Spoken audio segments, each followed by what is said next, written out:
Hi everyone, welcome to our YouTube channel general studies for government jobs. তোমাদের যে reasoning class হচ্ছিল আজকে তার পরবর্তী class number 59 railway group D এর জন্য। এর আগেও আমাদের 58টি ক্লাস হয়ে গেছে এবং অল্টারনেটিভ ডেতে প্রায় 63টি ম্যাথ ক্লাস হয়ে গেছে। তো যারা যারা দেখোনি, এই ভিডিওর ডেসক্রিপশন বক্সে তার প্লেলিস্ট লিঙ্ক তোমরা পেয়ে যাবে, সেখান থেকে আগের ক্লাসগুলিকে অবশ্যই দেখে নেবে। এবং তারও আগে রেলওয়ে গ্রুপ ডি এর প্রিভিয়াস ইয়ার ম্যাথ ক্লাস প্রায় 100-এর উপর হয়ে আছে। তো সেগুলোকেও যতদূর সম্ভব তোমরা একটু দেখে যেতে পারো, আর তাহলে তোমাদের সুবিধা অবশ্যই হবে। এবং যারা যারা আমাদের এখনো Telegram channel jobs academy, Facebook page jobs academy এবং Facebook group general studies for government জবসে জয়েন হওনি, ডিসক্রিপশন বক্সে দেওয়া লিঙ্ক থেকে জয়েন হয়ে যেতে পারো। সেখানে তোমরা ভিডিও রিলেটেড ইনফরমেশন এবং প্রয়োজনীয় পিডিএফ পেয়ে যাবে। এটা দেখো, এটা ম্যাথ, এটা গতকালের, ঠিক আছে, অর্থাৎ গতকালের তো বলবো না, গত দুদিন আগের যে ম্যাথ ক্লাস তোমরা পেয়েছিলে সেখানে অঙ্ক ছিল। এবং সেই অঙ্কটির 30 নাম্বার শেষ অঙ্কটা ছিল, যেটা তোমাদের হোমওয়ার্ক ছিল। এবং সেটা বেশ কিছুজন অ্যান্সার সঠিক দিয়েছিলে, বেশ কিছু জনের সমস্যা হচ্ছিল, বলতে ভুল বলেছিলে, সেটা আমি করে দিই। যেখানে দেওয়া ছিল যে এখানে √2, √3, 4√4, 6√5, অ্যাকচুয়ালি 6√5 তো বলে না, কি বলে আমার মনেও নেই। তো যাই হোক, তো এখানের মধ্যে বড় কোনটা, তো সেটাকে আমরা কি করে করবো? দেখো, এখানে √2 এটাকে আমি এইভাবে লিখতে পারি, √2⁴ ঠিক অনুরূপভাবে 3⁴ 4⁴ and 5⁴ ঠিক আছে। এবার এখানে কি করতে হবে আমাকে, যে পাওয়ার গুলো লিখেছি সেই পাওয়ারের হরগুলো লক্ষ্য করো, 2, 3, 4, 6, 2, 3, 4, 6, এদের এলসিএম করে নাও। এলসিএম যদি করে নিই আমি, তাহলে পাচ্ছি দেখো 2, 3 এর 6, 6, 6, 6 থাক, 6, 4, 24। বা তুমি এখানে চাইলে আর একটু বড় করে নিতে পারো, 60। আমি যদি ধরে নিই এখানে দেখো 60 গোল মতো সংখ্যা বা একটা রাউন্ড ফিগার স্বাভাবিক সংখ্যা, প্রত্যেকটাকে যদি আমি 60 দিয়ে গুণ করি, দেখো সেটা কাটবে, প্রত্যেকটা দিয়ে কেটে যাবে। ঠিক আছে, তাহলে এখান থেকে দেখো এটা মানে প্রত্যেককে আমি ⁻60 যদি করে দিই, কারণ সবগুলোকে চেঞ্জ এক কি করতেই পারি আমি, তাহলে ঠিক সেরকম ভাবে এখানে 20 পাবে, এখানে 15 পাবে, এখানে 10 পাবে। তাহলে আমি কি পাচ্ছি এখান থেকে 2⁻30, এখান থেকে পাচ্ছি 3⁻20, এখান থেকে পাচ্ছি 4⁻15, এখান থেকে পাচ্ছি 5⁻10। ঠিক, এবার দেখো, এবার কি রয়েছে, 2⁻30 থেকে যদি আমি স্কোয়ারকে আলাদা করে নিই, অর্থাৎ 2 এর স্কোয়ার এর 10, সরি 3 বা স্কোয়ার করলে এটা 15, ঠিক আছে, এটা করে যদি করি, তাহলে দেখো 4⁻15 পেয়ে যাবো, যেটা দেখো অলরেডি এখানে রয়েছে। তাহলে এটার সাথে এটা সমান আমি বলতে পারলাম, তাহলে বড় তো নয় এই দুটো। এবার বাকি থাকছে 3⁻20 আর 5⁻10। এখান থেকে তুমি দেখো 10 নিয়ে চলে আসো, তাহলে চলে আসবে 3²⁻10, তাহলে আসবে 9⁻10। তাহলে 9⁻10 আর এখানে 5⁻10 কোনটা বড় হবে? স্বাভাবিকভাবে 9⁻10 বড় হবে। তাহলে আমি বলতে পারছি 3⁻10 বড় হবে, যেটা এসছে √3 থেকে। তাহলে এটা হচ্ছে সব থেকে বড়। অপশন নাম্বার কোথায় রয়েছে? সিতে রয়েছে সঠিক উত্তর। ওকে, আশা করছি বুঝতে পেরেছো। আজকে দেখো প্রথম জিআই বা রিজনিং, যে কোন সংখ্যাটিকে প্রদত্ত সিরিজে প্রশ্ন চিহ্নের পরিবর্তে বসানো যেতে পারে 4, 7, 13, 22, 34, 49 ড্যাশ। তোমাকে দেখতে হবে কি রিলেশন এখানে বেশি আসছে বা বাড়ছে। 4 থেকে হয়েছে 7, এখানে দেখো +3 হয়েছে, তারপরে হচ্ছে 13 +6 হয়েছে, তারপরে হচ্ছে 22 হয়েছে, 9 বেড়েছে। তাহলে 3, 6, 9, 12, 15 এইভাবে বাড়ছে। দেখো এখান থেকে 15 বেড়েছে, এখান থেকে 12 বেড়েছে, এখান থেকে 9 বেড়েছে। তাহলে এরপরে কি বাড়বে? 3 বেশি বাড়বে, মানে 18 বাড়বে, অর্থাৎ 49-এর সাথে 18 যোগ হয়ে যাবে, যেটা পাচ্ছ তুমি 67, যেটা রয়েছে অপশন নাম্বার বি তে সঠিক উত্তর। নেক্সট, নিম্নের কাঠামোটি ভালো করে পর্যবেক্ষণ করো এবং বলো কোন সংখ্যাটি প্রশ্নচিহ্নের বদলে বসানো যেতে পারে। দেখো এখানে একটা 3/3 দেওয়া আছে ভাগ করে, তার ভিতরে বিশেষ বিশেষ সংখ্যা আছে এবং জিজ্ঞাসা চিহ্নের স্থানে কোন সংখ্যা বসবে সেটা আমাকে বলতে বলেছে। প্রথম কলমে আছে 3, 12 জিজ্ঞাসা চিহ্ন, দ্বিতীয় কলমে আছে 18, 24, 12, তৃতীয় কলমে আছে 11, 18, 14। ঠিক আছে, তো এটা কিভাবে হয়েছে? দেখো এখান থেকে যদি আমি এটার সাথে সম্পর্ক দেখি, তা দেখতে পাবে যে দেখো এখানকার সাথে এই 14টার যদি আমি কলম ওয়াইজ যদি আমি দেখি, তাহলে 11 আর 18-এর মধ্যে যদি আমি বিয়োগ করি বা পার্থক্য বার করি, তাহলে পেয়ে যাবো 7। সে 7কে দেখো যদি 2 দিয়ে গুণ করি, তাহলে আমি পেয়ে যাচ্ছি 14। এখানে দেখবো সেই সম্পর্কটা কাজ করছে কিনা। 18 আর 24-এর মধ্যে ডিফারেন্স হচ্ছে 6, সেই 6কে 2 দিয়ে গুণ করলে পেয়ে যাচ্ছি 12। ঠিক আছে, ম্যাচ করছে। তাহলে এখানেও আমি ডিফারেন্স বার করবো, 12 আর 3-এর ডিফারেন্স হবে 9। 9কে 2 দিয়ে গুণ করলে আমি পাবো 18, তাহলে এখানে বসবে 18। অপশন নাম্বার বি তে রয়েছে সঠিক উত্তর। এবং এটাতে আমার যেহেতু ফার্স্ট একটু কনফিউশন ছিল, সেই কারণে আমি অফিসিয়াল আনসার কিও চেক করেছি যে এখানেও 18 আনসারই আছে। এবং তোমাদের মনে হতে পারে যে অন্য কোনো রিলেশন এর মধ্যে যদি থেকে থাকে, তোমরা সেটা কমেন্ট বক্সে অবশ্যই জানাবে। থাকতে পারে, আমি যে রিলেশন বললাম তার বাইরে অন্য কোনো সম্পর্কেও হয়তো আসতে পারে, কিন্তু 18 সঠিক উত্তর, সেই হিসাবে আমি এটাকে স্টে করে গেছি। তোমাদের যদি মনে হয় যে আরো কোনো রিলেশন রয়েছে বা অন্য কোনো রিলেশন এখানে 18 আসছে, তাহলে সেটা তোমরা কমেন্ট বক্সে অবশ্যই কমেন্ট করে দিও। অপশন নাম্বার বি হচ্ছে এটির সঠিক উত্তর। নেক্সট, নিম্নের কোন ভেনচিত্রটি নিম্নলিখিত শ্রেণীগুলির সম্পর্ককে সব থেকে ভালোভাবে তুলে ধরে? মা বাবা, শিক্ষক এবং মহিলা। ঠিক আছে, দেখো মা বাবা, শিক্ষক এবং মহিলা, এদের মধ্যে দেখো ইন্টার রিলেশন, অর্থাৎ মা বাবা শিক্ষক হতে পারে, কোনো শিক্ষক মহিলা হতে পারে, কোনো মহিলা মা বাবা মা হতে পারে, তাই না? তাহলে একে অপরের সাথে সম্পর্কিত, অর্থাৎ মা বাবা শিক্ষকের সাথে সম্পর্কিত, শিক্ষক মহিলার সাথে সম্পর্কিত, মহিলা মা বাবার সাথে সম্পর্কিত। তাহলে যেটা রয়েছে অপশন নাম্বার ডি তে, সেই ভেনচিত্রটা হয়ে যাবে সবার সাথে সব থেকে বেশি ভালোভাবে উপস্থাপন করবে মা বাবা শিক্ষক এবং মহিলার মধ্যে রিলেশন, যেটা রয়েছে এখানে। ওকে, তো অপশন নাম্বার ডি হচ্ছে এটির সঠিক উত্তর। নেক্সট, কোন বিকল্পটি তৃতীয় পদটির সাথে সেইভাবেই সম্পর্কিত ঠিক যেভাবে দ্বিতীয়টি প্রথমটির সাথে সম্পর্কিত? ঘোড়া, আস্তাবল, খরগোশ। দেখো আস্তাবল কি? যেখানে ঘোড়া বাস করে বা ঘোড়ার আকার, যেমন গরুদের ক্ষেত্রে গোয়াল বলি আমরা, ঠিক ঘোড়াদের ক্ষেত্রে সেটাকে আস্তাবল বলা হয়। ঠিক সেরকম খরগোশ কোথায় থাকে? বাসা, গর্ত, গুহা, রাজপ্রাসাদ। স্বাভাবিকভাবে বুড়ো, যেটাকে আমরা বলি গর্ত, সেটা হয়ে যাচ্ছে সঠিক উত্তর। অপশন নাম্বার বি তে রয়েছে। বাসা বা নেস্ট পাখিদের ক্ষেত্রে হয়, গুহা বা সিংহদের ক্ষেত্রে হয়, রাজপ্রাসাদ তো জানো কাদের জন্য? রাজাদের জন্য। পরবর্তী রয়েছে, নিম্নে দেওয়া তথ্যের বাইরে কিছু না ভেবে কোন বিকল্পটি দুটি ঘটনা এ ও বি এর মধ্যে বিদ্যমান সম্পর্কের সঠিক প্রকৃতিটি তুলে ধরে তা শনাক্ত করুন। ঘটনা কি দিয়েছে? আত্মরক্ষা করতে গিয়ে টাবু দুর্ঘটনাক্রমে নিখিলকে মেরে ফেলেছিল, অর্থাৎ নিজের প্রাণ বাঁচাতে গিয়ে টাবু দুর্ঘটনাক্রমে নিখিলকে হত্যা করে বা মেরে ফেলে। বি দিয়েছে নিখিল টাবুকে হত্যা করার উদ্দেশ্যে এগোচ্ছিল। নিখিল টাবুকে, দেখো নিখিল টাবুকে হত্যা করার উদ্দেশ্যে যদি না এগোবে, তাহলে টাবুর আত্মরক্ষার কি প্রয়োজন ছিল? ঠিক, তাহলে এটা হচ্ছে রেজাল্ট এবং বিটা হচ্ছে তার কারণ। ঠিক, তাহলে এটা হচ্ছে ফলাফল। কোথায় আছে দেখো? এ হচ্ছে ঘটনার ফলাফল, কিন্তু বি তার তাৎক্ষণিক ও প্রধান কারণ নয় বলেছে, তাহলে এটা ভুল হবে। তারপরটা দেখো ফলাফল এবং এর তাৎক্ষণিক প্রধান কারণ, তাহলে এইটা হবে ঠিক, যেটা রয়েছে অপশন নাম্বার সি তে। ঘটনা এ হচ্ছে ফলাফল এবং ঘটনা বি হচ্ছে এর তাৎক্ষণিক এবং প্রধান কারণ। ঠিক আছে, যে দুর্ঘটনাক্রমে নিখিলকে হত্যা করার পিছনে কারণ হচ্ছে তার আত্মরক্ষা করতে যাওয়া, এবং তার কারণ কি? কারণ নিশ্চয়ই টাবু তাকে হত্যা করতে এর উদ্দেশ্যে এগোচ্ছিল, তবেই আমি আত্মরক্ষা করব। ক্লিয়ার? অপশন সি হবে এটি সঠিক উত্তর।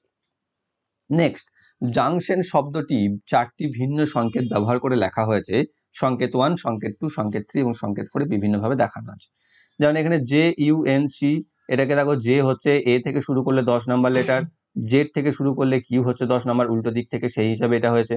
তারপরে জে কে এল, এটা দুটো দুটো করে পেরিয়ে গেছে। U V W X Y, ঠিক আছে, এটা চেঞ্জ হতে হতে গেছে। N O P Q R S T, অর্থাৎ বাড়তে বাড়তে গেছে। তাহলে জে এর পর কে হয়েছে, ইউ এর পর ডাব্লু হয়েছে, এন এর পর পি কিউ হয়েছে, অর্থাৎ একটা দুটো এরকম করে বাড়তে বাড়তে গেছে। তারপরে এল, J K L, U V W, N O P, অর্থাৎ দুটো দুটো করে বেড়ে 4 নাম্বারটা হয়েছে। তাহলে এবার কাস্টমারটা হবে এখানে কিরকম? দেখো কাস্টমারের সি হচ্ছে এ থেকে শুরু করলে 3 নাম্বার লেটার, এ বি সি। ঠিক অনুরূপে এক্স হচ্ছে দেখো এক্স ওয়াই জেড, শেষ থেকে শুরু করলে 3 নাম্বার লেটার। সেটা কোথায় হচ্ছিল? সংকেত 1-এ দেখো জে হচ্ছিল এ থেকে শুরু করে 10 নাম্বার লেটার, আর এদিকে কিউ হচ্ছে জেড থেকে শুরু করলে 10 নাম্বার লেটার, তাই না? তাহলে অপশন নাম্বার এ যে সংকেত 1, সেই সংকেতে কাস্টমারকে এইভাবে আমি লিখতে পারছি, যেটা রয়েছে অপশন নাম্বার এ তে সঠিক উত্তর। নেক্সট, 4টি শব্দ দেওয়া হলো যার মধ্যে 3টি কোনো না কোনোভাবে একই রকমের কিন্তু একটি ভিন্ন। কোনটি ভিন্ন? হাস্যরস, রোম্যান্স, চলচ্চিত্র, অ্যাকশন বা comedy, romance, movie and action. তো কমেডি, রোম্যান্স এবং অ্যাকশন, এই তিনটে হচ্ছে মুভির প্রকৃতি, তাই না? অর্থাৎ একটা মুভি কমেডি হতে পারে, একটা মুভি রোমান্টিক হতে পারে, একটা মুভি অ্যাকশন ফিল্ম হতে পারে বা মুভি হতে পারে, কিন্তু সবগুলো হচ্ছে মুভির ক্যারেক্টারিস্টিক্সকে বোঝাচ্ছে। তাহলে অপশন সি চলচ্চিত্র, যেটা হয়ে যাবে সঠিক উত্তর, বাকি তিনটির থেকে আলাদা। নেক্সট, কোন অক্ষর সংখ্যা গুচ্ছটিকে প্রশ্নচিহ্নের পরিবর্তে বসানো যেতে পারে? 2y 28, 7t 23, 12o 18, dash 12e8, 27 dash 3। তো এখানে কি হচ্ছে? 2, তারপর হচ্ছে y, তারপর হয়েছে 28। তাহলে 2 এর পর দেখো এখানে সংখ্যার সাথে ম্যাচ করে, এখানে দেখো 7 হয়েছে, এখানে 12 হয়েছে, দেখো 5 5 করে বেড়ে গেছে। তাহলে 12-র পর এখানে 17 হবে অবশ্যই, 17-র পর 22 হয়েছে, 22-এর পর 27 হয়েছে। তাহলে 17 যদি হয়, ঠিক পরের সংখ্যা দেখো 28, এখানে 23, এখানে 18 5 করে কমে গেছে, তাহলে 18 থেকে 5 কমে গেলে 13 হয়ে যাবে। তাহলে সংখ্যা দুটো আমি পেয়ে গেলাম 17 আর 13। সেটাতে দেখো দুটো রয়েছে, বি আর সি, তাই না? তাহলে মাঝখানে এবার কি বলবে, মাঝখানে এখানে ওয়াই বসেছে, তারপর হচ্ছে টি, তারপরে বসেছে ও। দেখো টি হচ্ছে 20 নাম্বার লেটার, ওয়াই হচ্ছে 25 নাম্বার লেটার, ও হচ্ছে 15 নাম্বার লেটার। তাহলে কি হবে, কিভাবে, তাহলে এবার এখানে নিশ্চয়ই 10 নাম্বার লেটার বসবে, যেটা হচ্ছে জে। তাহলে আমাদের আসবে 17J13, যেটা হয়ে যাবে সঠিক উত্তর, অপশন নাম্বার সি তে রয়েছে। ওকে, পরবর্তী 4টি শব্দ দেওয়া হলো যার মধ্যে 3টি কোনো না কোনো ভাবে একই রকমের কিন্তু একটি ভিন্ন, কোনটি ভিন্ন? কি দিয়েছে, string, Trump, drum and guitar. তার, ট্রাম্পেট, ড্রাম অ্যান্ড গিটার। তো ট্রাম্পেট, ড্রাম এবং গিটার তিনটে আলাদা আলাদা মিউজিক ইনস্ট্রুমেন্টের মধ্যে পড়ে। আর তার হচ্ছে একটা উপাদান, মানে উপাদান বলছে একটা অঙ্গ বলতে পারো, কোনো একটি মিউজিক্যাল ইনস্ট্রুমেন্টের উপাদান। গিটারের ক্ষেত্রে আমরা থাকে স্ট্রিং, বা ঠিক আছে আরো অন্যান্য আছে মিউজিক্যাল ইনস্ট্রুমেন্ট, সেগুলোর মধ্যে থাকতে পারে। তো তার বা স্ট্রিং হয়ে যাবে সঠিক উত্তর, যেটি বাকি তিনটির থেকে ভিন্ন, অপশন নাম্বার এ তে রয়েছে। নেক্সট, নিম্নের কোন ভেন ডায়াগ্রামটি নিম্নলিখিত শ্রেণীগুলির সব থেকে ভালোভাবে তুলে ধরে সম্পর্ককে? টেবিল, চেয়ার এবং কাবার্ড। তো এখানে টেবিল, চেয়ার এবং কাবার্ড দেখো তিনটে হচ্ছে আসবাবপত্রের মধ্যে পড়ছে, কিন্তু আসবাবপত্র তো কিছু নেই, কিন্তু তিনটে ডিফারেন্ট টাইপস অফ আমাদের ফার্নিচার। তাহলে টেবিল, চেয়ার এবং কাবার্ডকে আমরা তিনটে ডিফারেন্ট ভাবে আলাদা করব, অপশন নাম্বার ডি তে রয়েছে সঠিক উত্তর। এখানে যদি তিনটের পরিবর্তে কোথাও একটা আসবাবপত্র বা ফার্নিচার থাকতো, তাহলে তার মধ্যে থেকে বাকি দুটো থাকতো, অর্থাৎ তখন আসবাবপত্রের জন্য একটা হতো, তার মধ্যে টেবিল আর কাবার্ড থাকতো ধরো, বা টেবিল আর চেয়ার থাকতো। কিন্তু এখানে তিনটেই আসবাবপত্রের নাম দিয়েছে, তার সাথে আর কোনো কিছু দেয়নি। তো সেক্ষেত্রে তিনটে ডিফারেন্ট টাইপস অফ রয়েছে, তো সেক্ষেত্রে অপশন ডি হয়ে যাবে সঠিক উত্তর, আলাদা আলাদা। পরবর্তী দিয়েছে বিবৃতি দিয়ে দিয়েছে, কি দুটি বিবৃতি দিয়েছে, যে গত বছরের তুলনায় এই বছর আমের ফলন অর্ধেক কমে গেছে, অর্থাৎ আগের বছর যা আম হয়েছিল তার তুলনায় এই বছরে অর্ধেক হয়েছে। বি, আমের বাজার দর বেড়ে গেছে, যে কারণে বাজারে আমের দাম বেশি। ওকে, একদম সিম্পল, দুটির মধ্যে সম্পর্ক আমরা প্রতিস্থাপন করতেই পারি, সম্পর্ক আমরা স্থাপন করতে পারি। তো এ এবং বি দুটি আলাদা কারণ না, নয়, এটা ভুল। বি হলো কারণ এবং এ হলো তার ফলাফল, এটাও দেখো ভুল। এ হচ্ছে কারণ, যার কারণে বি রেজাল্ট পাচ্ছি আমি, ফলন কমে গেছে তাই দাম বেড়ে গেছে, তাই না?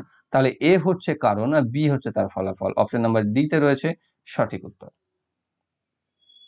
নেক্সট, 4টি অক্ষর যুগল দেওয়া হলো যাদের মধ্যে 3টি একই রকমের এবং একটি আলাদা, কোনটি আলাদা শনাক্ত করো? M Q, B F, Y C, Z F. তো এদের মধ্যে ডিফারেন্স দেখতে শুরু করো, M, N, O, P, Q, total কটা? 5টা আসছে, দুটোর মধ্যে পার্থক্য। B, C, D, E, F, এখানেও তাই। ওয়াই, জেড, এ, বি, এখানেও তাই। এখানে Z, A, B, C, D, E, F, দেখো এখানটাতে পার্থক্যটা বেশি হয়ে যাচ্ছে, অর্থাৎ প্রত্যেকের মাঝে 3টে করে রয়েছে। এম আর কিউ এর মাঝে 3টে আছে, বি এফ এর মাঝে 3টে আছে, ওয়াই সি এর মাঝে 3টে আছে, কিন্তু জেড আর এফ এর মাঝে 5টা রয়েছে। তাহলে option number D, Z F, যেটা হচ্ছে বাকি 3টির থেকে আলাদা। নেক্সট, এখানেও তাই দুটি বিবৃতি দেওয়া আছে, তার পক্ষে সাপেক্ষে সিদ্ধান্ত দিয়েছে। বিবৃতি কি দিয়েছে? কিছু চেয়ার টেবিল হয়। তো চেয়ারের জন্য যদি আমি একটা বানাই, তাহলে কিছু চেয়ার বলে দিয়েছে টেবিল। সব বই টেবিল হয়, আবার সব বই বলে দিয়েছে টেবিল, অর্থাৎ বই যদি এটা হয় বুকস, তাহলে সব বই হচ্ছে টেবিল। তাহলে কিছু বই চেয়ার হয়, সেটা বাধ্য নয়, দেখো বই চেয়ার নাই হতে পারে। কিছু টেবিল চেয়ার হয়, তাহলে হ্যাঁ এই অংশের যে টেবিল সেটা চেয়ার হবে, তাহলে এটা সঠিক। তাহলে কেবলমাত্র 2 নম্বর সিদ্ধান্তটা অনুসরণ করছে, অপশন নাম্বার সি তে রয়েছে সঠিক উত্তর। নেক্সট, নিম্নের কোন ভেন ডায়াগ্রামটি নিম্নলিখিত শ্রেণীগুলির সম্পর্ককে সব থেকে ভালোভাবে তুলে ধরে? স্তন্যপায়ী, উভচর, নীলতিমি। ঠিক আছে, দেখো উভচর তো নীলতিমি নয়, স্তন্যপায়ী হচ্ছে। তাহলে স্তন্যপায়ীর জন্য যদি আমি একটা বানাই, তাহলে তার মধ্যে থাকবে নীলতিমি, ঠিক। আর উভচরটা আলাদা, মানে উভচরের জন্য যদি আমি সার্কেলও করবো তাহলে সে হয়ে যাবে আলাদা। তাহলে এইরকম আসবে আমাদের, যেটা দেখো অপশন নাম্বার সি তে রয়েছে। এটা যদি ধরো তুমি স্তন্যপায়ীর জন্য, এটা হবে নীলতিমির জন্য, এটা হবে উভচরদের জন্য। অপশন সি তে চলে আসছে সঠিক উত্তর, যেটা যে ভেন চিত্রটি তোমাদের স্তন্যপায়ী, উভচর এবং নীলতিমির মধ্যে সব থেকে ভালো রকম সম্পর্ককে উপস্থাপন করছে। পরবর্তী, পোস্ট গ্র্যাজুয়েট টিচার্স PQRST এবং ট্রেন্ড গ্র্যাজুয়েট টিচার্স ABCDE এর মধ্যে থেকে 6 জন ব্যক্তির একটি দল তৈরি করতে হবে।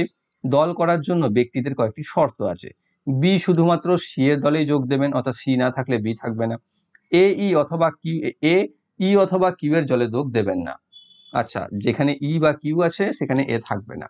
আর দিয়েছে আর এর সঙ্গে ডি যোগ দেবে না। তাহলে কোন দলটি সম্ভব? একটা শর্তের সাথে তুমি ম্যাচ করতে থাকো। বি শুধুমাত্র সি এর দলেই থাকবে, দেখো এখানে বি সি দুটো রয়েছে। তাহলে এ ই অথবা কিউ এর দলে থাকবে না, তাহলে এখানে দেখো ই অথবা কিউ এর দল তো রয়েছে, ঠিক আছে। তারপরে আর ডি এর সাথে থাকবে না, কিন্তু এখানে আর আর ডি দেখো রয়েছে, তাহলে এটা ভুল হয়ে গেল। ঠিক, তাহলে এখানে তারপর আবার কি বলেছে, বি সি এর সাথে থাকবে, কিন্তু এখানে বি রয়েছে, দেখো কোথাও সি নেই, তাহলে এটা হলো না। তারপরে এখানে হচ্ছে আর ডি, দেখো এটাতেও তাই আর আর ডি রয়েছে, তাহলে এটাও হবে না। তাহলে তিনটে যদি না হয়, পড়ে থাকছে যেটা, সেটাই হয়ে যাবে সঠিক উত্তর, অপশন নাম্বার ডি তে। সেখানে যত সবকিছু ম্যাচ করছে, সি আছে, বিও আছে, ঠিক। এ দেখো নেই, কিন্তু ই আর কিউ আছে। আবার এদিকে আর এর সাথে ডি নেই, ঠিক আছে, বা আর এর সঙ্গে ডি যোগ দেবে না, এখানে আরও নেই, ডিও নেই, তোমার সমস্যাও নেই। তো অপশন নাম্বার ডি চলে আসবে সঠিক উত্তর, যেটা হতে পারে 6 জনের দল, শর্তগুলো মানছে। পরবর্তী দিয়েছে, নিম্নের বার গ্রাফটি 2013 থেকে 2018 সাল পর্যন্ত 6 বছরে 3টি কোম্পানি পি কিউ ও আর এর বৈদ্যুতিক ইস্ত্রি উৎপাদন পরিমাণ সংখ্যা হাজারে দেখায়। নিম্নের বার গ্রাফটির উপর ভিত্তি করে প্রশ্নের উত্তর দাও। কোম্পানি কিউ এর ক্ষেত্রে 2013 থেকে 2016 সালের মধ্যে আনুমানিকভাবে কত শতাংশ উৎপাদন বেড়েছে?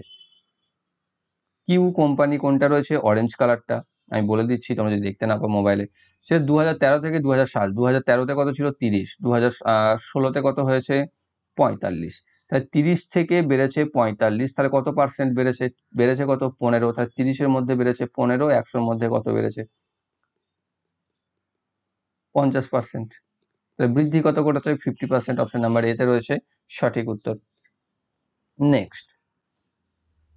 নেক্সট কি বলেছে, যে সেই সমস্ত বছরের সংখ্যা যখন লাভ গড়ের নিচে ছিল এবং সেই সমস্ত বছরের সংখ্যা যখন লাভ গড়ের উপরে ছিল, এই দুই ধরনের বছরের সংখ্যার অনুপাত কি? তাহলে প্রথমে আমাকে গড় জানতে হবে।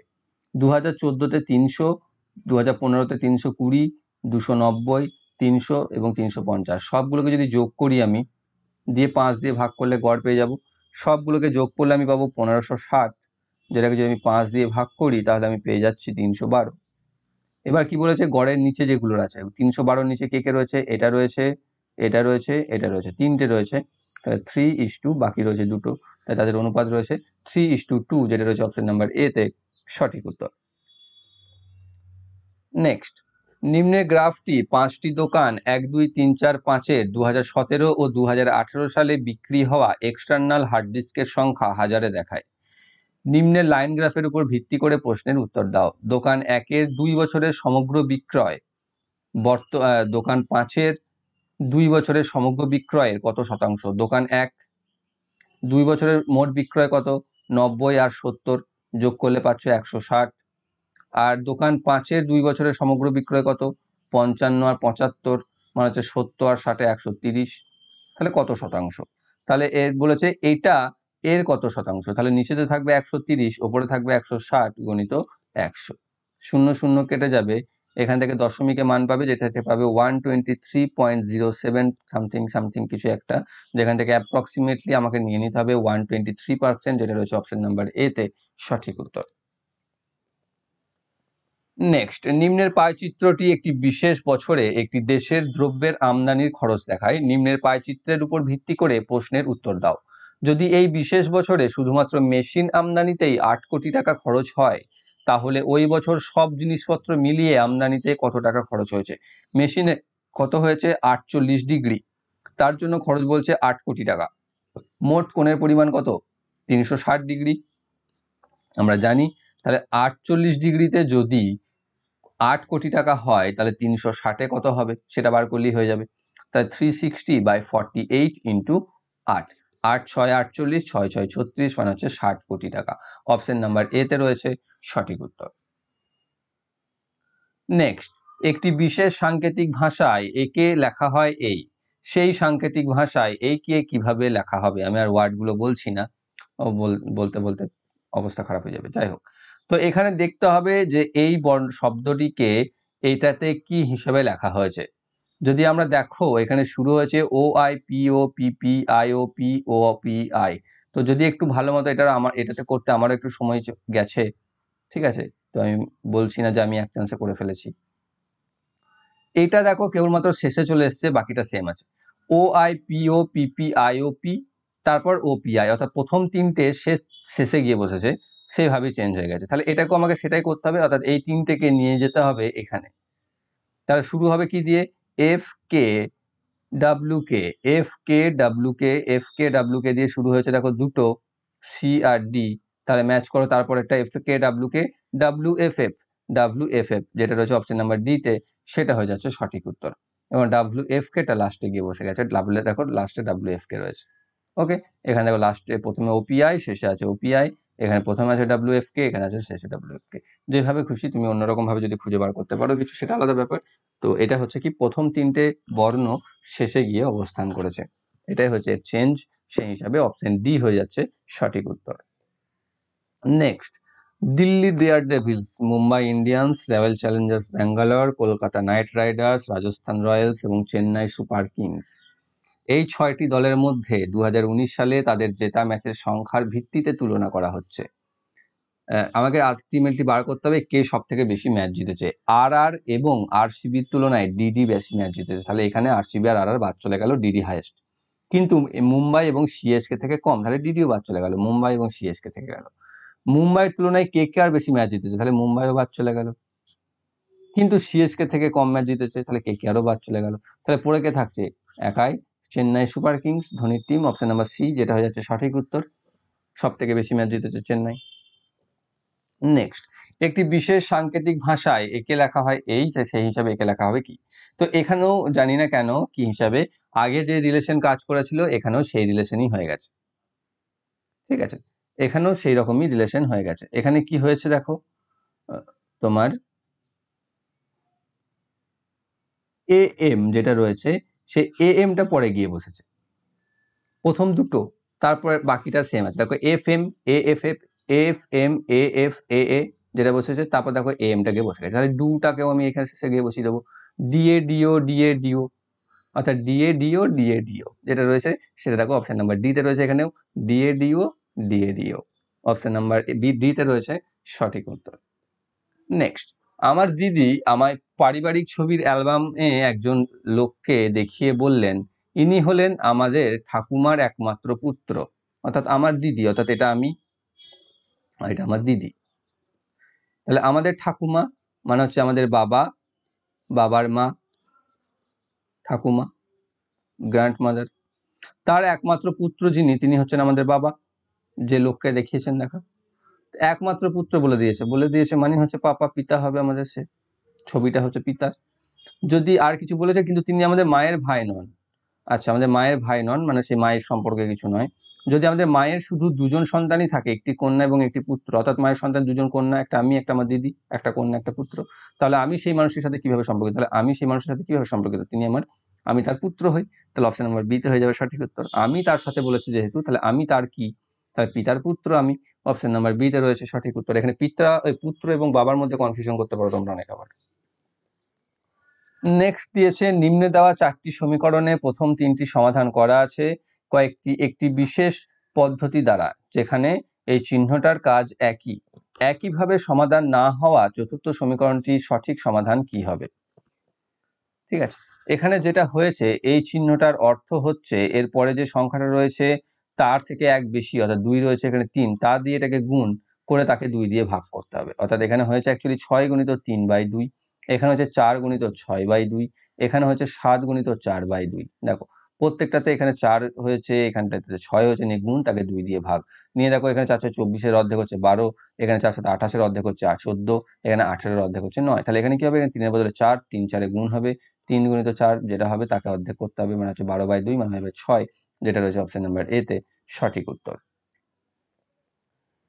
নেক্সট, নিম্নে 4টি সমীকরণ দেওয়া হলো, তার মধ্যে প্রথম 3টি সমাধান করে দেওয়া আছে। বেশ, আমি আর পড়ছি না।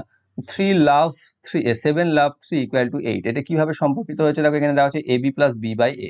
ab মানে 3 সাথে 21, তার সাথে b যোগ 21 আর 3 24, 24কে 7 দিয়ে ভাগ করলে 8 তো হয় না, তাহলে এটা হবে না। দ্বিতীয়ত দেখো কি আছে, ab + b/b, অর্থাৎ 7 3 21, 7 গুণিত 3 + b/b। দেখো 21 3 24/3 = 8 মিলছে। এবার সেটা তুমি পরেরটাতে মিলিয়ে নাও একবার, 7 6 42, প্লাস 7, 42 আর 7 হচ্ছে 49 বাই 7 সমান 7 হচ্ছে। তাহলে আমাদের মিলছে অপশন নাম্বার বি সমীকরণে। তাহলে এখানে এ আর বি হবে কি A B plus B by B, যেটা রয়েছে অপশন নাম্বার বিতে। নেক্সট, যদি যোগের অর্থ হয় ভাগ, বিয়োগের অর্থ হয় যোগ, তারপরে কি আছে বিয়োগের অর্থ যোগ, গুণের অর্থ হয় বিয়োগ এবং ভাগের অর্থ হয় গুণ, তাহলে নিম্নের সমীকরণটির মান কত? তার সমীকরণটা সেভাবে আমি লিখে নেব। গুণের অর্থ কি বলা আছে? গুণের অর্থ আছে বিয়োগ, তাহলে 16 বিয়োগ 2। তারপরে ভাগের অর্থ কি আছে? ভাগের অর্থ হয় গুণ, তাহলে গুণ 2। তারপর আছে যোগ, যোগের অর্থ হয় কি ভাগ, ভাগ, বিয়োগের অর্থ কি আছে যোগ 3, ভাগের অর্থ কি আছে গুণ 1, লাস্টে তো কোনো ভ্যালুই নেই। তাহলে এখান থেকে পাচ্ছি আমি 14, 14 2 28, 28 ভাজিত 4 আর 3 7 মানে হচ্ছে 4, 4 গুণিত 1 সমান 4ই থাকবে, যেটা রয়েছে অপশন নাম্বার সি তে সঠিক উত্তর। নেক্সট, একটি ঘনকের একটি বাহু হলো 20 সেন্টিমিটার। এই ঘনকটিকে যদি ছোট ছোট ঘনকে ভাগ করা হয় যেগুলির প্রতিটি বাহু 4 সেন্টিমিটার, তাহলে মোট কতগুলি ঘনক তৈরি হবে? দেখো এটা জিআই বা রিজনিং এর মধ্যে পড়ে না, এটা ম্যাথের মধ্যে পড়ে। যাই হোক কোনো রকম ভাবে এক্সচেঞ্জ হয়ে গেছে এক অপরের সাথে, করে নাও। তো আমাকে কি করতে হয়, এই ঘনকের যেটা আয়তন হবে সেই আয়তন দিয়ে যদি এই ঘনকের আয়তন ভাগ করে দিই, তাহলে আমি নাম্বার অফ কিউবের আমি পেয়ে যাব সংখ্যা। তো এখানে কি হচ্ছে 20 সেন্টিমিটার বাহু বিশিষ্ট ঘন আয়তন কত 20 কিউব বা 20 গুণিত 20 গুণিত 20, আমি একবারই ভেঙে লিখে দিলাম। আর 4 সেন্টিমিটার বাহু বিশিষ্ট ঘনকের আয়তন কি হবে 4 এর কিউব মানে বা 4 গুণিত 4 গুণিত 4। এবার এর মধ্যে কাটাকাটি করে দাও, 4 5 4 5 4 5, তাহলে এখানে চলে আসছে অ্যাকচুয়ালি 5 এর কিউব যেটা হচ্ছে 125, তাহলে 125টি অপশন নাম্বার ডি তে রয়েছে সঠিক উত্তর। নেক্সট, কোন বিকল্পটি তৃতীয় পদটির সাথে সেভাবেই সম্পর্কিত ঠিক যেভাবে দ্বিতীয়টি প্রথমটির সাথে সম্পর্কিত? কি রয়েছে নেপোলিয়ান, ফ্রান্স, ক্রিস্টোফার কলম্বাস, কি হবে? তো নেপোলিয়ানকে আমরা জানি সবাই ফ্রান্সের সাথে সম্পর্কিত। ঠিক আছে, কিভাবে সম্পর্কিত জানো তোমরা? ফ্রান্সের যে আন্দোলন হয়েছিল আমাদের কি বলে চতুর্দশ লুই, যেখানকার সে সম্রাট ছিলেন, তারপর থেকে শুরু করে ফ্রান্সে যে রাজ হয়, নেপোলিয়ান শাসন করে, নেপোলিয়ানের পতন হয়, অর্থাৎ ফ্রান্সের ক্ষেত্রেই নেপোলিয়ান ফেমাসের জন্য। ঠিক সেরকম ভাবে ক্রিস্টোফার কলম্বাস কি হয়েছিল আমেরিকা আবিষ্কার করেছিল, বা তাই না? আমেরিকা যদিও নাম হয়েছিল আমেরিকা ভেসপুচি নাম অনুসারে, কিন্তু তিনি প্রথম আমেরিকা আবিষ্কার করেছিলেন, যেটা হচ্ছে অপশন নাম্বার বি তে, তার জন্যই ফেমাস তিনি। অপশন নাম্বার বি তে রয়েছে সঠিক উত্তর। নেক্সট, 2 ঘন্টা 2.47 ঘন্টাকে কিভাবে ঘন্টা, মিনিট ও সেকেন্ডে প্রকাশ করা হবে? দেখো এটাকে দেখো করার প্রয়োজন নেই, হ্যাঁ এটা অপশন দেখে তোমরা করতে পারবে। এখানে দুইটা তো ঘন্টা হবে সেটা তো আমরা চোখ বন্ধ করে বলতে পারি। তারপর 0.47, এখানে দেখো মিনিটটা কি হয় 1 মিনিটকে 60 মিনিটে 1 ঘন্টা হয় না? তাহলে এখানে তুমি দেখো 0.4 যেটা রয়েছে 47, 0.4 কে যদি ধরো 7টাকে বাদ দাও, তাকে যদি 6 দিয়ে গুণ করো, তাহলে কি আসবে দেখো 24, বা 60 দিয়ে গুণ করলো, 60 দিয়ে গুণ করে আমি ঘন্টা করতে পারি, মিনিট করতে পারি, ঘন্টাকে মিনিট করতে পারি। তাহলে 0.4 ঘন্টাকে যদি আমি মিনিট করতে চাই 4 6 24 মিনিট আসবে, তাই না? কিন্তু এখানে যে অপশনস গুলো দেখো 40 40 47 28, কোনোটাই রয়েছে 40 47 47 এত দূর পৌঁছাবে মনে হচ্ছে? এরপরে 7 যদি যোগ করি কোনোভাবেই পৌঁছাবে না, তাই না? তার এরপরে দেখো 7 দিয়েও 7 6 42, আরো 4 এখানে যোগ হয়ে 28 মিনিটই চলে আসবে অ্যাকচুয়ালি। তুমি এই হিসাবটা বুঝতে পারো না পারো, প্রথমটা তো বুঝতে পেরেছো। 0.4 কে 6 দিয়ে গুণ করে দাও বা 60 দিয়ে গুণ করে দাও, তাহলে দেখো 4 6 24 পেয়ে যাবে। তাহলে এখানে 24 এর ধারাকাছি কোনটা আছে? 28 আছে, তাই না? তাই সেটাই হয়ে যাবে সঠিক উত্তর। যদি সব অপশনস গুলো এই 28 24 26 এর ধারে কাছে থাকতো, তখন আমি আরো ভাঙতাম। অর্থাৎ এখান থেকে আমি পাবো 2 ঘন্টা, যদি এখানে 0.47 কে আমি 60 দিয়ে গুণ করি, তাহলে আমি পাবো মিনিট। সেখানে আমি পয়েন্টে যদি মিনিট পাই, যেমন এখানে পেয়ে যাবো আমি, যেমন এখানে 28 দশমিক সামথিং আসবে, ঠিক আছে? তো সেই ক্ষেত্রে সেটাকে আমি আবার 60 দিয়ে গুণ করে সেকেন্ড করব, তাহলে আমি পেয়ে যাবো অবশ্যই 12 সেকেন্ড, যেটা আসছে এখানে 2 থাকবে ওখানে, মানে অ্যাকচুয়ালি আসবে এটা 28.2, যদি 47 কে তুমি 60 দিয়ে গুণ করো 0.47 কে, তাহলে 28.2 আসবে। তাই 2 ঘন্টা 28.2 মিনিট হবে। এখানে আবার এই 2 ঘন্টা 28 মিনিট করে এই 0.2 মিনিট যেটা রয়েছে সেটাকে আবার তোমাকে 60 দিয়ে গুণ করতে হবে, মানে 2/10 গুণিত 60। এখানে তুমি আবার দেখো 6 দিয়ে 12 সেকেন্ড হয়ে যাবে, তাহলে নিয়ে আসবে 2 ঘন্টা 28 মিনিট 12 সেকেন্ড। কিন্তু এই ক্ষেত্রে যে অপশনস গুলো দিয়েছে তার খাতিরে আমাকে করার কোনো প্রয়োজন নেই, আমি শুধু 0.4 কে 6 দিয়ে বা 60 দিয়ে গুণ করলে 4 6 24 বুঝেই যাব যেটা 28টা অ্যান্সার আসবে, কারণ বাকি যে অপশনস গুলো মিনিটে রয়েছে 40 40 47, সেটা তার সাথে অনেক ডিফারেন্স তৈরি করছে। ওকে, অপশন নাম্বার ডি হচ্ছে এটার সঠিক উত্তর। পরবর্তী রয়েছে নিম্নের কাঠামোটি মনোযোগ সহকারে দেখুন এবং প্রদত্ত বিকল্পের কোন সংখ্যাটি প্রশ্ন চিহ্নের পরিবর্তে বসানো যেতে পারে তা নির্ধারণ করুন। এটা হচ্ছে তোমাদের হোমওয়ার্ক। কমেন্ট করো লজিক সহ, বুঝতে না পারলে নেক্সট ক্লাসে অবশ্যই সলভ করে দেওয়া হবে। ঠিক আছে, প্রথমে দেখতে পাচ্ছ 3টে স্টার দেওয়া আছে, স্টারের প্রত্যেকটা শীর্ষবিন্দুতে একটা একটা করে সংখ্যা আছে, মাঝখানে সার্কেল রয়েছে, সেখানে একটা সংখ্যা দেওয়া আছে। তৃতীয় ক্ষেত্রে এই ক্ষেত্রে কি সংখ্যা বসবে সেটা তোমাকে বলতে হবে, যেটা রয়েছে 8, 7, 2 এবং 6। শুধু অ্যান্সারকে কমেন্ট করো না, কমেন্ট বক্সে কমেন্ট করবে, লাইভ চ্যাটে নয়। আর তার পিছনে লজিকটাও দেবে, যাতে যারা পারবে না তারা বুঝতে যাতে সুবিধা হয়। ওকে, তো এই ছিল তোমাদের প্র্যাকটিস সেট 59 জিআই বা রিজনিং এর। আশা করছি তোমরা বাকি প্রত্যেকটি বুঝতে পেরেছো। বুঝতে পেরে থাকলে বা ভালো লেগে থাকলে অবশ্যই লাইক করো, বন্ধুদের সাথে শেয়ার করো। আগের ক্লাস যারা দেখোনি, ডেসক্রিপশন বক্সে প্লেলিস্ট লিঙ্ক থেকে আগের ক্লাসগুলিকে অবশ্যই দেখে নাও। এবং যারা যারা আমাদের চ্যানেলে নতুন রয়েছে, চ্যানেলটিকে সাবস্ক্রাইব করে বেল আইকন কল করে রাখো, যাতে ভবিষ্যৎ ভিডিও নোটিফিকেশন সকলের আগে পেয়ে যাও। Thank you for watching.